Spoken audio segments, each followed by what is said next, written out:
बड़े बुजुर्गों का बड़ा सम्मान करता हूं, उनसे भी खूब सम्मान पाता हूं। यह तो बड़े बुजुर्गों का आशीर्वाद है जो मैं इतना खुश नजर आता हूं। नमस्कार प्रिय साथियों, मैं हूं सुरेश श्रीमाली। अभी जो आपने सुना है ये आपके साथ भी हो सकता है, लेकिन ये कैसे होगा, यही आज का मेरा विषय है। हिंदू पौराणिक कथाओं और ज्योतिष में शमी को एक पूजनीय पौधे का स्थान दिया गया है। पौधा ऑक्सीजन देता है, हमें खुशनुमा वातावरण देते हैं और हरियाली देखकर किसे बुरा लगता है। लेकिन आप भी एक पौधे से अपनी जिंदगी बना सकते हैं।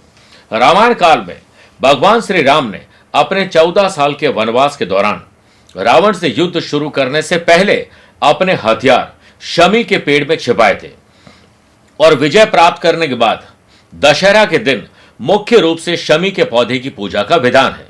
इस पौधे को हमेशा से जीत से जोड़ा जाता है और इसे घर में लगाने से या घर के आसपास लगाने से आपकी घर की समृद्धि बनी रहती है।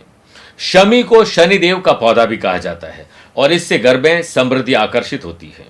क्या महत्व है इसका? ऐसा माना जाता है कि पौधे वास्तु के संतुलन को बनाए रखने में मदद करते हैं, जो सकारात्मक ऊर्जा प्रवाह के लिए माध्यम के रूप में काम करते हैं। वास्तु में शमी का पौधा एक विशेष स्थान रखता है। यह घर की समृद्धि, जीत और सकारात्मक ऊर्जा के साथ घर की खुशहाली का संकेत देता है। शमी के पौधे को वास्तु के अनुसार सही स्थान पर लगाने से आपके घर में नकारात्मक ऊर्जा समाप्त हो जाती है और वातावरण शानदार बन जाता है। उस घर में बड़े बुजुर्ग पूर्ण आयु लेते हैं और घर बरकत के साथ आगे बढ़ता है। शमी के पौधे का उचित स्थान क्या है? घर के भीतर शमी के पौधे के स्थान उसके वास्तु लाभों को बढ़ाने में मदद करता है। इस पवित्र पौधे को घर की उत्तर या पूर्व दिशा में रखने की सलाह दी जाती है, क्योंकि इन दिशाओं को सबसे ज्यादा शुभ माना जाता है, इसीलिए वहां पर मंदिर होता है। यदि इन दिशाओं में शमी का पौधा लगाया जाता है तो यह सौभाग्य को अट्रैक्ट करता है। अगला विषय है, क्या घर में 2 शमी के पौधे लगाने चाहिए? कई लोगों के ऐसे सवाल होते हैं।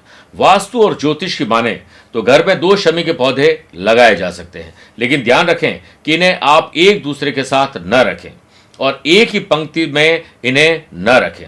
आप 2 शमी के पौधों को अलग अलग स्थान पर लगा सकते हैं, लेकिन इन्हें गलत दिशा में रखने से बचना चाहिए। हालांकि आपको इस बात का ख्याल रखना चाहिए कि आप शमी के एक ही पौधे की पूजा करें, दोनों की नहीं, लेकिन जल नियमित रूप से दोनों पौधों पर देना चाहिए। ज्योतिष के अनुसार दशहरे के पर्व के दिन या फिर किसी भी शनिवार के दिन शमी के पौधे की पूजा करने से जीवन में जीत और सद्भावना बनी रहती है। अगर आप कोई लीगल कॉम्प्लिकेशन फंसे हुए, कहीं पैसा फंसा हुआ, नुकसान, धोखा, आप इंसल्टिंग फील कर रहे हैं, तो यह काम कर लीजिए, समृद्धि का बार खुल जाएगा।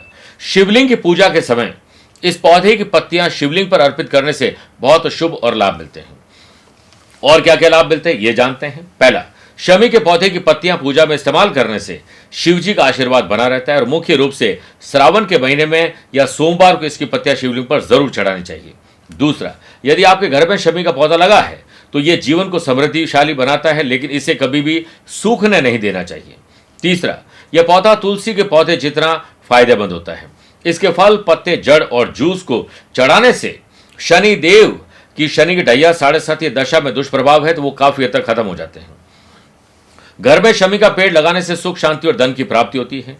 कई बीमारियां जैसे मानसिक विकार, सीजोफेनिया, श्वसन मार्ग में संक्रमण, दाद, खाद, खुजली या फिर आपके घुटनों में दर्द है तो इसके प्रयोग से ये लाभ आपको मिलते हैं।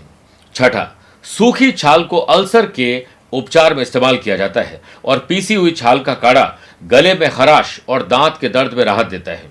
इसके पत्तों की औषधि का इस्तेमाल एंटीसेप्टिक में किया जाता है। मेरे प्रिय साथियों, देखिए, कुछ हो ना हो, लेकिन इस पौधे से प्रकृति में निखार आएगा और साथ में शनिदेव का आशीर्वाद मिलेगा, पितरों का आशीर्वाद मिलेगा और कुंडली के ग्रह दोष अगर शनि राहु केतु से जुड़े हुए तो उस पर भी शांति मिलती है।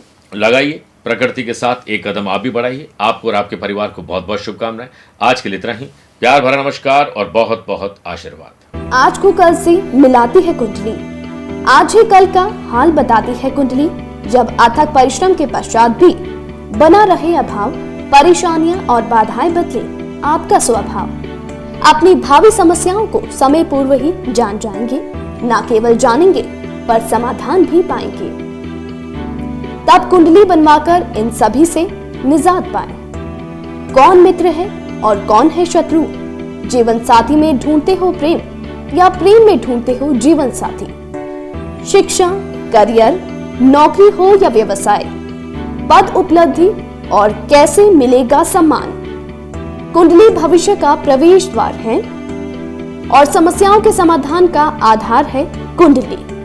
आपके भविष्य का दर्पण है कुंडली, समाधानों के द्वारा दुखों का अर्पण है कुंडली। जन्म कुंडली में शरीर के सभी अंगों का विचार तथा उनमें होने वाले रोग या विकारों का विचार कुंडली के भिन्न भिन्न भावों से किया जाता है।